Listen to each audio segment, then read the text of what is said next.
Life brings us face to face with the undeniable truth that people come and go.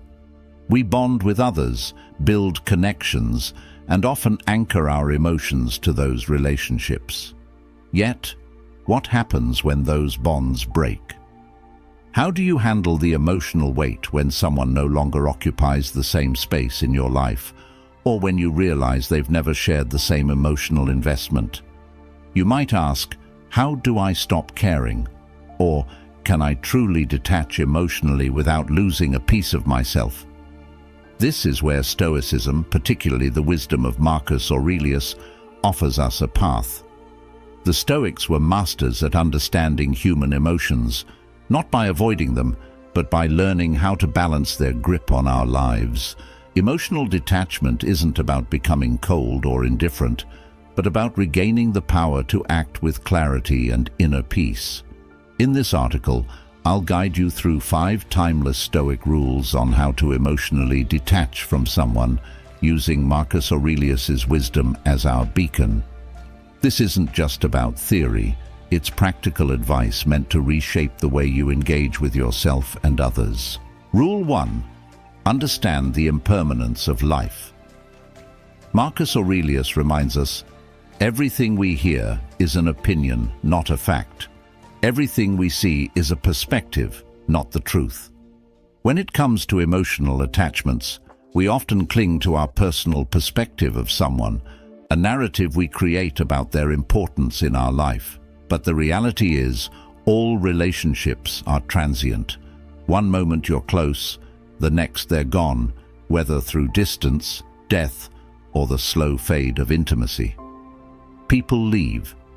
It may seem bleak, but this is the Stoics' first rule of detachment. Embrace impermanence. When you realize that no connection is permanent, you become more conscious of the present. Have you ever tried holding on to a handful of sand at the beach? The tighter you squeeze, the quicker it slips away. This is a natural law of life. The more we try to possess something or someone, the faster they fade. In my own experience, I had a friendship that spanned over 10 years. We shared everything, dreams, fears, late-night conversations, yet over time, things changed. As much as I resisted, the distance between us grew. The emotional investment I had made felt like a chain holding me to someone who no longer reciprocated the same connection. It wasn't until I accepted that the friendship had run its course that I could finally release that emotional weight. Marcus Aurelius would have advised the same. Accept that things will end, and you will suffer less when they do. Rule 2. Master your emotions through rational thought. There's a tendency to believe that emotions control us. You feel pain, sadness, and anger. Those reactions come naturally when you're emotionally attached to someone. But here's the hard truth. Emotions are not reality. They are a product of your thoughts, beliefs, and interpretations of events. Marcus Aurelius and the Stoics deeply believed in this principle. We are not at the mercy of our emotions. Our emotions are at the mercy of our thoughts. Marcus Aurelius taught us that the mind holds the power over how we respond to the world. You have power over your mind, not outside events. Realize this, and you will find strength, he wrote. Emotional detachment starts with realizing that your mind can govern your emotional state. Your thoughts about someone can ignite a storm of feelings, or they can pacify that same storm. Let's say you're going through a breakup. You're emotionally shattered, replaying conversations in your mind, over-analyzing every detail, asking, why did this happen? Or, how could they move on so easily? The Stoic response is to shift that focus. Instead of giving your emotions control, ask, what are the facts here? How can I think about this differently? You must choose thoughts that free you from emotional suffering, not thoughts that fuel it. Think about it for a moment. When something happens, when you argue with a loved one, feel ignored or are disappointed, what's the first thing you do? You interpret the situation and give it meaning. But it's not the event itself that causes emotional turmoil, it's the way you perceive it. Marcus Aurelius wrote, "The soul becomes dyed with the color of its thoughts," meaning your emotions are a direct result of your internal dialogue. Imagine you send a heartfelt text message to someone you care about, perhaps a friend, romantic partner, or family member. Hours go by and there's no response. Immediately, your mind starts working overtime. Did I say something wrong? Are they mad at me? Do they not care about me? With every passing minute, the emotions build. First a slight concern, then frustration, maybe even anxiety or anger. But what's the truth of the situation? Is it the delay in their response that's causing your emotional storm, or is it your interpretation of their silence? The Stoic response is to challenge that automatic emotional reaction with rational thought. What are the facts? The fact is that they haven't responded. Everything beyond that is pure speculation. Instead of allowing your emotions to spiral out of control, you pause. You recognize that your feelings of anxiety or rejection are not rooted in reality, but in your own thoughts. Marcus Aurelius's advice: question your thoughts. Don't just accept them as truth. I once found myself in this very situation with a close friend. We had been discussing something important, and suddenly they stopped responding. At first, I thought nothing of it, but as the hours passed, I started to feel a creeping unease. Maybe they're upset with me, I thought. Maybe I said something wrong. By the time the night ended, I had convinced myself that the friendship was on the brink of collapse. My emotions were everywhere: worry, guilt, frustration. But when I stopped to examine what was actually happening, I realized something crucial. Nothing had happened. My friend had simply gotten busy. When I reached out calmly the next day, they responded without issue, completely unaware of the emotional storm I had put myself through. In a rare moment of clarity, I remembered Marcus Aurelius's words: "Focus on what's within your control, your thoughts, your actions, not the outcome or the person's feelings. By redirecting your mind, you will learn to release the emotional turmoil." If you're still watching, please like and comment below with a sign that you've noticed in your own relationships. Your insights might help others recognize similar patterns and foster healthier connections. Rule 3. Practice negative visualization. At first glance, negative visualization might seem like a strange or even counterproductive practice. Why would anyone want to deliberately imagine losing something or someone they care about? Doesn't that just add unnecessary stress?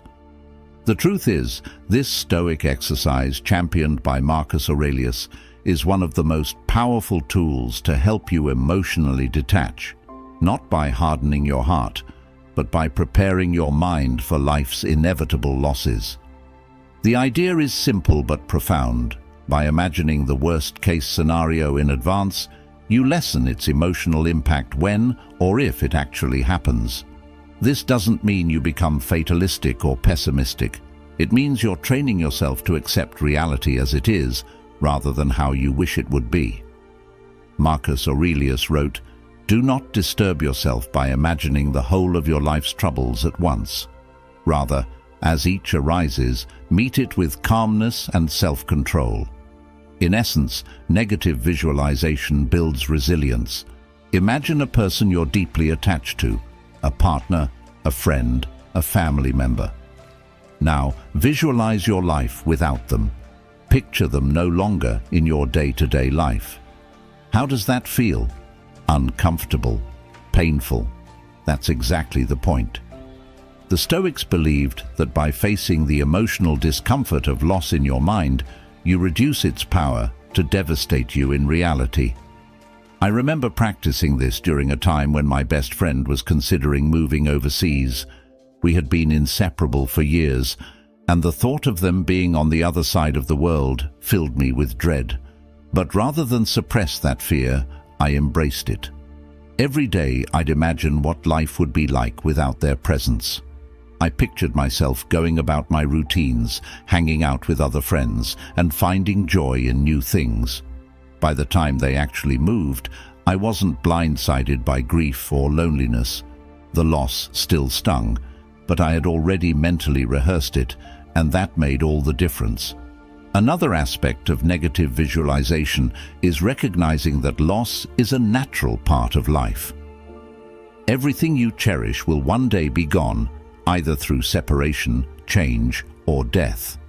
This isn't meant to be a morbid thought, but a liberating one. When you stop expecting permanence, you stop feeling entitled to it. And when you stop feeling entitled to something, the fear of losing it diminishes.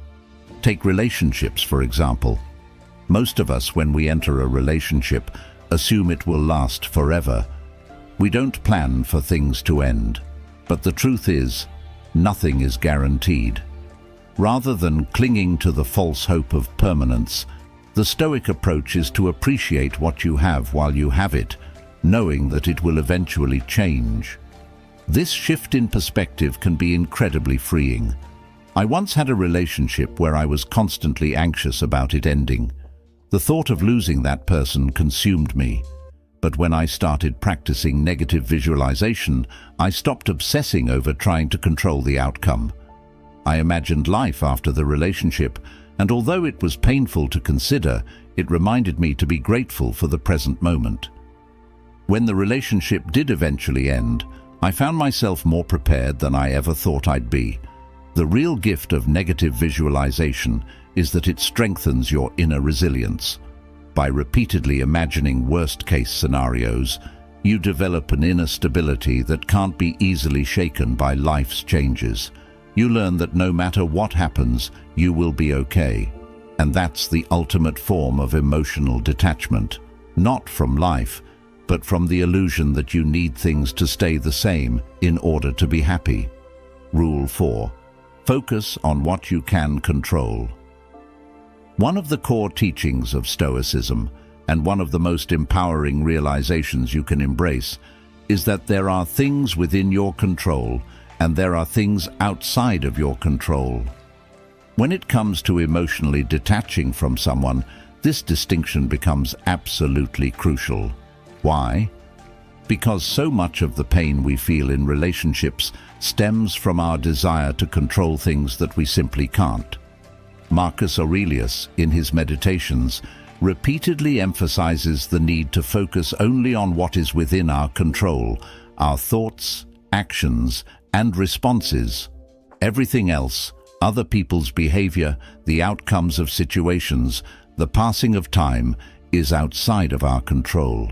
The more you try to control what's outside your influence, the more you will suffer. Emotional detachment, then, is not about coldly distancing yourself from others, but rather about letting go of your attachment to outcomes you cannot dictate. When you're deeply attached to someone, whether it's a romantic partner, friend, or family member, it's natural to want to influence how they feel about you. You want them to care about you in the same way you care about them. But the harsh truth is that you can't control their emotions. You can't make someone love you, appreciate you, or treat you the way you deserve. The only thing you can control is how you respond to their actions. Take a moment to reflect on a time when you tried to influence someone's feelings or behavior. Maybe you bent over backward to win someone's affection, or you exhausted yourself trying to prove your worth to a friend who never seemed to truly value you. How did that feel? Likely, it left you feeling frustrated, anxious, and powerless because you were chasing something beyond your control. In my own experience, I was once in a relationship where I felt like I was constantly trying to keep things together. No matter how much effort I put into planning dates, sending thoughtful messages, or being emotionally available, it felt like I was always one step behind. They would pull away, and I would try harder. It was a cycle of endless anxiety because I was trying to control how they felt about me. When I finally started embracing the Stoic principle of focusing only on what I could control, my own actions and self-worth, I began to let go of the anxiety. I realized I couldn't make them love me more or treat me better. All I could control was my response, and in that moment, I chose to detach. The relief that came from letting go of that emotional burden was immense. One of the most liberating things you can do for yourself is to embrace emotional autonomy. The idea that your happiness, peace, and emotional stability are not dependent on someone else's behavior or feelings. When you place your emotional well-being in someone else's hands, you give away your power. You become a prisoner to their actions, moods, and decisions. Imagine you're in a friendship where you constantly feel sidelined. Your friend doesn't make time for you like they used to, and you feel neglected. Naturally, this hurts, and you might find yourself ruminating on what you did wrong or why they've pulled away. But here's the key: their behavior is outside your control. The only thing within your power is how you choose to respond. Do you want to spend your energy chasing after someone who doesn't value you, or focus on nurturing the relationships and activities that bring you joy and fulfillment? When you shift your attention to what you can control, your own emotional state, you begin to reclaim your power. You no longer wait for someone else's validation or attention to feel whole. Instead, you create your own emotional equilibrium, independent of external circumstances. In my own life, I've had friendships where I realized I was giving too much power to how the other person treated me. If they were distant or dismissive, I'd feel unworthy. If they were warm and attentive, I'd feel valued. It was an exhausting emotional roller coaster. But when I started applying Stoic principles, I made a conscious decision to stop tying my self-worth to how others acted. I began to focus on cultivating my own emotional well-being, independent of their behavior. This didn't mean I cared less. It meant I stopped letting their actions dictate my inner peace. The ultimate goal of emotional detachment isn't indifference, it's acceptance. Acceptance that life is unpredictable, that people are unpredictable, and that no matter how much we wish we could control everything, we can't. What we can do is accept things as they are, rather than as we wish they would be. Imagine you're dealing with a breakup. You feel lost, hurt, and overwhelmed by the situation. Your mind races with questions. What if I had done something differently?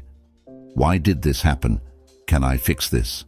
These are natural questions, but they're rooted in a desire to control something that has already happened, a desire to reverse the outcome. Instead of tormenting yourself with what-ifs, the Stoic response is to accept the reality of the situation. Marcus Aurelius writes, "The impediment to action advances action. What stands in the way becomes the way." In other words, the obstacles we face are not hindrances. They are opportunities to grow. When you accept what's outside your control, you stop wasting energy trying to change the past or influence others and start focusing on how you can move forward. In one of the toughest times of my life, I experienced the sudden and painful loss of a relationship I thought was solid. At first, I was consumed by the desire to understand why it happened and what I could have done differently. But slowly, I realized the only way to find peace was to accept the situation as it was, not as I wanted it to be. I couldn't change the past, and I couldn't control how the other person felt. What I could control was how I reacted to that loss. Instead of clinging to what was gone, I embraced the present reality and found strength in acceptance. Rule 5. Reflect on the bigger picture. When you're deeply entangled in the emotions of a relationship or difficult situation, it's easy to lose perspective. Stoic philosophy, especially through the teachings of Marcus Aurelius, encourages us to take a step back and reflect on the grander scheme of things. Aurelius often emphasized that our troubles, fears, and desires are mere fleeting moments in the vastness of time. By adopting this broader viewpoint, emotional detachment becomes easier. Ask yourself important questions like, will this pain matter in 5 years? Or, does this person truly define my entire existence? Shifting your focus from immediate emotional turmoil to a higher level of reflection helps you realize that much of your distress is tied to temporary circumstances. Stoicism reminds us that no single person or event should wield such power over our emotional well-being. When you're overly attached to someone, it's easy to make them the center of your universe. Your happiness and self-worth can become entangled with their presence or absence in your life. But stepping back and seeing the bigger picture reminds you that life is ever-changing, and relationships, however intense, are just one part of your journey. You are a complete individual with your own path and experiences. In the heat of a breakup or emotional conflict, it may be challenging to grasp this perspective. But reflecting on the larger scope of your life helps you understand that you've survived emotional storms before. Life moved on, and so did you. Think back to previous relationships or moments when you thought your world was falling apart. Those wounds healed, and you became stronger and wiser. This is the natural rhythm of life. In my own experience, I once went through a painful breakup that felt like the end of my world. For weeks, I fixated on the past, feeling like the future had lost its brightness. But with time, I allowed myself to reflect on the bigger picture and realized that this person, while important, was not the defining moment of my life. They were part of my journey, but not my entire story. By zooming out, I saw the relationship as just one chapter in a much larger narrative, and I began to emotionally detach. The Stoics, particularly Marcus Aurelius, emphasized the impermanence of all things, relationships, emotions, and situations. Everything in life is transient, and what truly matters is how we respond to these inevitable changes. By reflecting on the bigger picture, you cultivate a sense of inner peace, knowing that life will continue to flow regardless of your temporary attachments. This broader perspective allows you to emotionally detach, not because you stop caring, but because you understand that clinging too tightly to fleeting things only leads to unnecessary suffering. Emotional detachment is not about apathy, it's about understanding that life is much larger than any single person, relationship, or moment of pain. By seeing your life as a vast, interconnected web of experiences, you free yourself from the tunnel vision that emotional attachment can create. Ultimately, emotional detachment is not about shutting down your emotions or closing yourself off from the world. It's about building resilience and gaining control over how you respond to life's inevitable changes. The Stoic path offers not a quick fix, but a way to inner peace. By embracing impermanence, mastering your emotions through rational thought, and reflecting on the bigger picture, you will find that emotional detachment is an act of self-liberation. So the next time you feel yourself gripping too tightly to someone or something, ask yourself, do I control my emotions or do they control me? Emotional freedom awaits those who dare to let go.